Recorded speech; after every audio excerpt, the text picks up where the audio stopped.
All right, Shalom. For the foremost, I want to give our praise, glory, and honor to Yahweh, Ba'ashem, Yahweh Shai, Ba'ashem, Ha, Rakah Kodash, Barakatham. Double honors to the apostles and the elders of Great Millstone, and to our Akim across the globe, pushing the word in truth and sincerity. I want to say Shalom. This is Nawa from the Great Millstone Camp of Columbus. And I was talking to the brother here in Columbus, Taz, and we call him Taz. His name is Tazawam. Give me Prophets of Doom is his channel. Subscribe and be edified. But we were talking, and he asked if I had seen the documentary, Great Millstone. Let me see if I can pull it up real quick.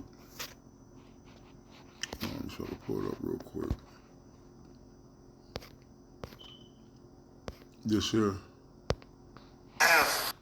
The documentary, the GMS Soldiers, a Hebrew Israelite Journey, and I didn't quite remember it like that, but when I turned it on, I seen it, and I do. I remember very well, You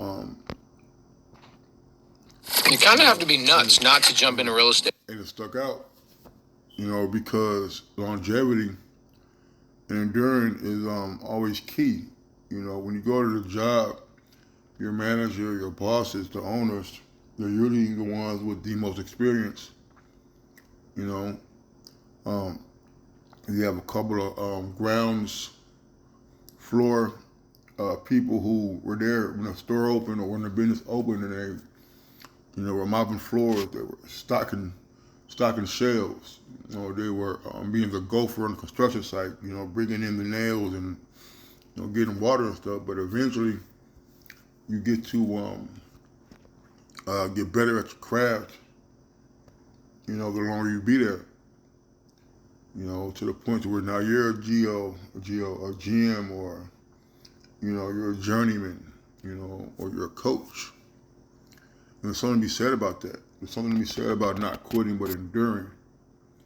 And there's something to be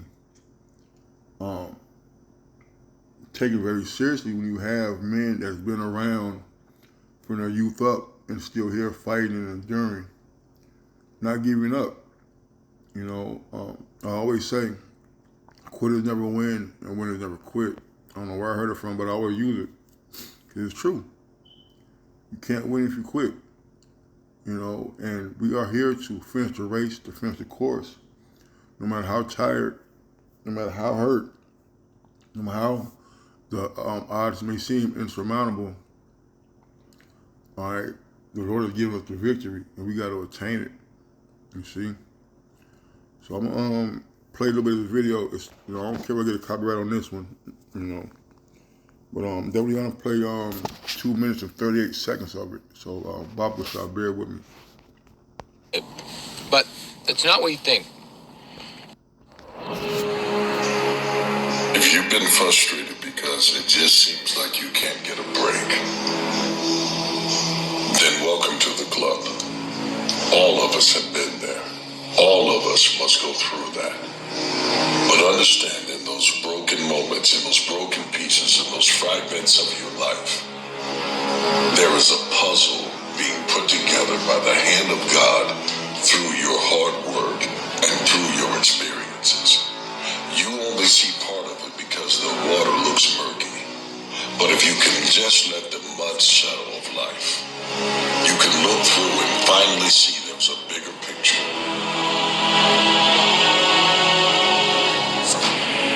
People have problems, and they're often annoyed and oppressed by the fact they have problems. But first of all, you don't have all the problems in the world. You have your problems and the problems that bother you. And you might ask yourself, well, why do those problems bother you and not other problems? And I would say maybe it's because in those problems you actually find your destiny. You have to lose your fear of failure. Failure is part of the process. People who never fail, never try. You have to fail. You You got to get it wrong to get it right. You learn nothing from winning. You only learn from your failures. If you don't have what you want, stop telling yourself the story because you don't have the money over time. That's bullshit. It's because you haven't committed yourself where you would burn your boats. If you want to take the fucking island, burn your fucking boats. And you will take the island because people, when they're going to either die or succeed, tend to succeed. I don't care where you come from. I don't care where you were raised. I don't care what color you are. I don't care what gender you are. I don't care about any of that shit. If you do the work consistently, if you invest in yourself consistently, 1 plus 1 is always going to equal 2. 2 plus 2 is going to equal 4. In 10 years of motherfucking work, when everybody else is partying, making excuses, doing the cool thing on the weekend, is going to pay off. You can do this. All right, I'm gonna end it there. Very good motivational word that was being spoken there, man. And the truth is just like that, man. You get tired. You want to quit. Brother's been through a lot. I've seen brother go through a lot, from being on the top to living with brothers. I've seen the world, so-called world, break down people, man. I didn't see them break down weaker men and then fell out.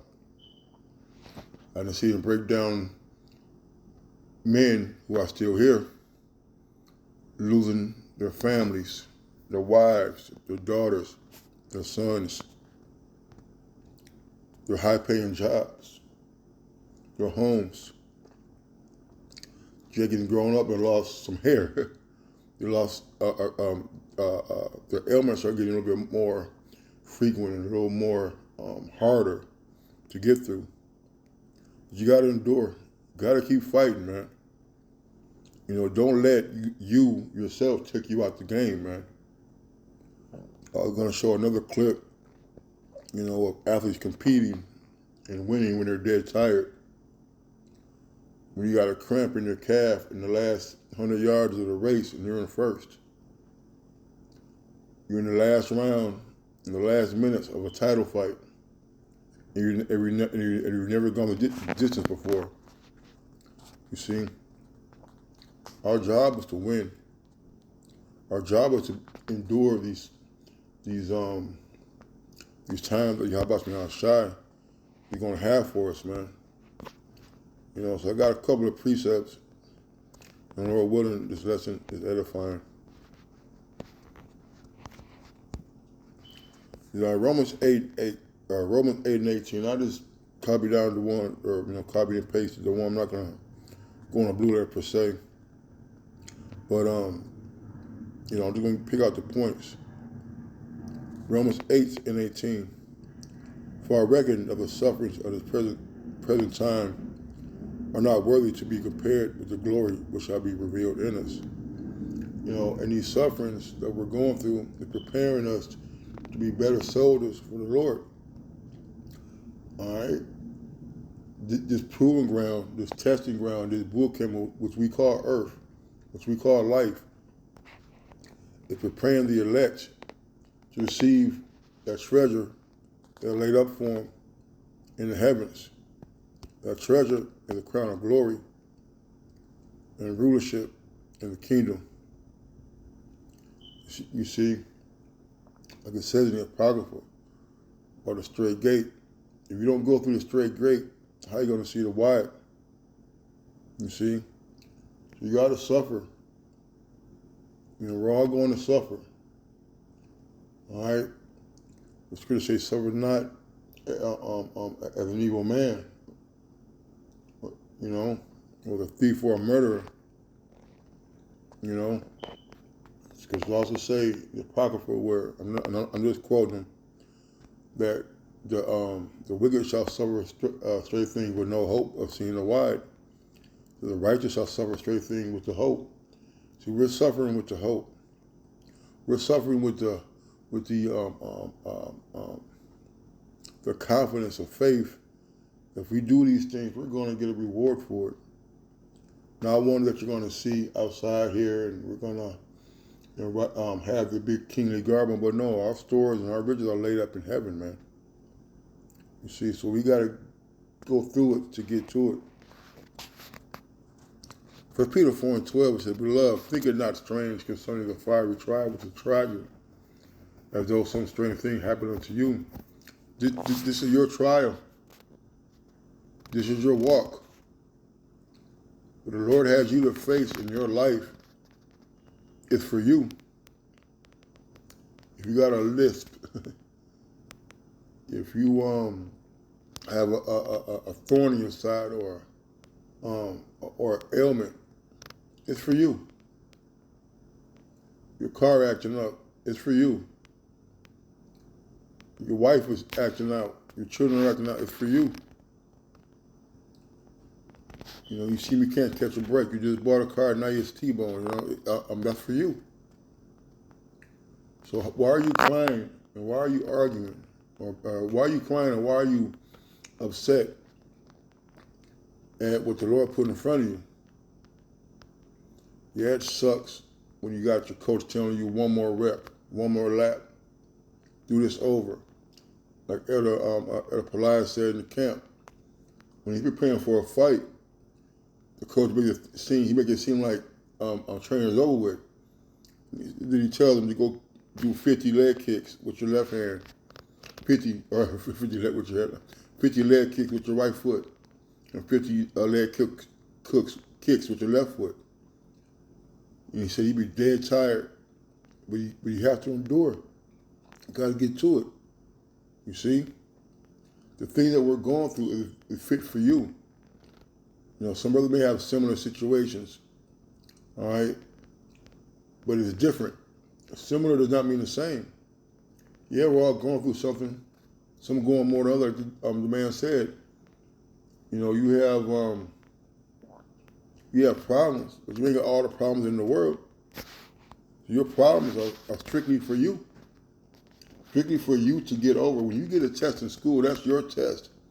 You're not getting Johnny's test and Elizabeth's test and Mary's test on your desk. You're getting one test, and that test is for you. When you open that page to that test, you start to glance at the questions that you know you got right, or know you can get right, then you look at the ones like that, it's going to be hard. But that's how our life is laid out, except we don't know what's on the test. You see? We don't know what's on the test. So we got to prepare ourselves not to get deterred or perturbed by a question on the test that the teacher never went over. It's like I figure it out. Use common sense, you know.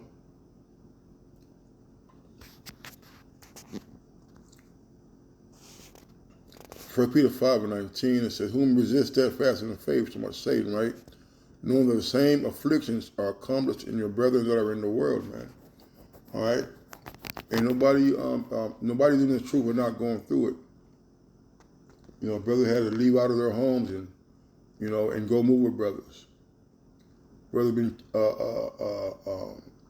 escorted out their homes with the threat of the police on broken legs in the rain with children.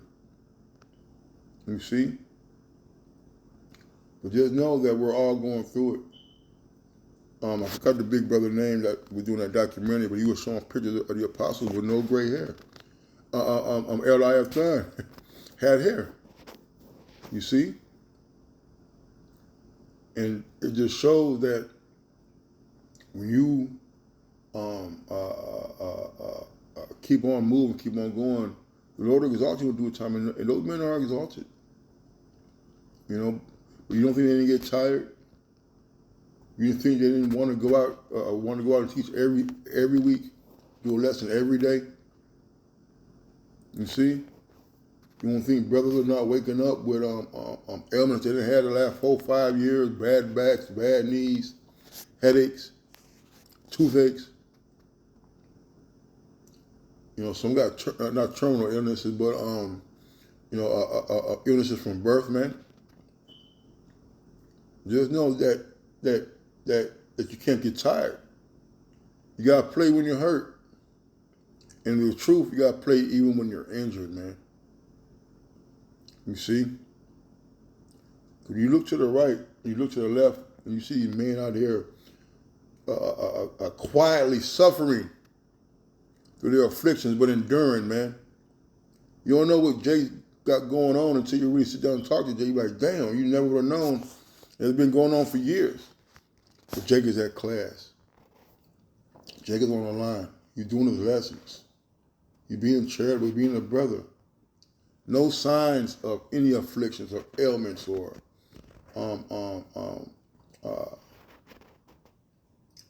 irregularities in their life, as you can see. But through the Spirit, we know that all these brothers have got something going on. And there's brothers who I think are perfect brothers that I would give daughters to, man. And they themselves have told me about the turmoil they may have at home or the affliction at work or the affliction in the flesh, in their body. You know? First Corinthians 9:24, it says, now know ye not that they which run in a race run all, but one receiveth the prize, so run that you may obtain. You know? You got to run this race, man, no matter how tired we get. All right? The shoes is flapping. The tongue is off to the side. You see? You got to run on, man. They always say that final push in the last few minutes of the game, that last 100 yards of the track. You see? The last, 15 minutes of practice, man, are usually the most grueling, man. Now it's time to what they call a gut check. You can't get tired, Akim. You can't quit. So woe to him that are faint-hearted, for he shall not be defended. What shall you do when the Lord shall visit you, man? What are you going to do when you quit? We can see the finish line, but we can't see the finish line. You're going to quit before you get there? How many times have you done something and you stopped knowing all you had to do was a little bit more and it would have got done? Grab an extra nail, But you got to be in the race to win the race. And if you're tired, you're letting injuries and sore throats and sprained pinky toes, a splinter in your finger stop you from doing this work, then you're not running all. You see? Even though I did jiu-jitsu for a brief little time, very brief, I was tired.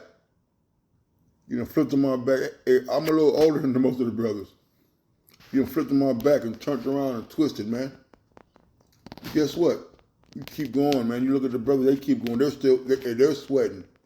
They're in pain. They're hurting. You see? Therefore, that should give us the confidence to keep going, man. But pray to the Lord for that confidence. Pray to the Lord for that strength. Just like pray to the Lord for that energy. 2 Timothy 2:3, thou therefore endure hardness as a good soldier of Mashiach, man. You got to endure this hardness, man. Even when you're tired. All right? I like to play baseball, man, and sometimes, your arm gets tired, pitching, man. Your legs get tired from sprinting and running. In basketball, your legs will get tired, your throat will be burning. Your lungs are expanding like they're going to come out your chest. But guess what, coach? Blow that whistle on the line. And here you go again, another suicide, man. You see? We can't get tired, Doc, and we got to keep on pushing and maintaining and being motivated. Glory, salvation should be a motivation for you, for us, to keep pushing, to keep moving, to keep achieving what it is the Lord set before us to conquer.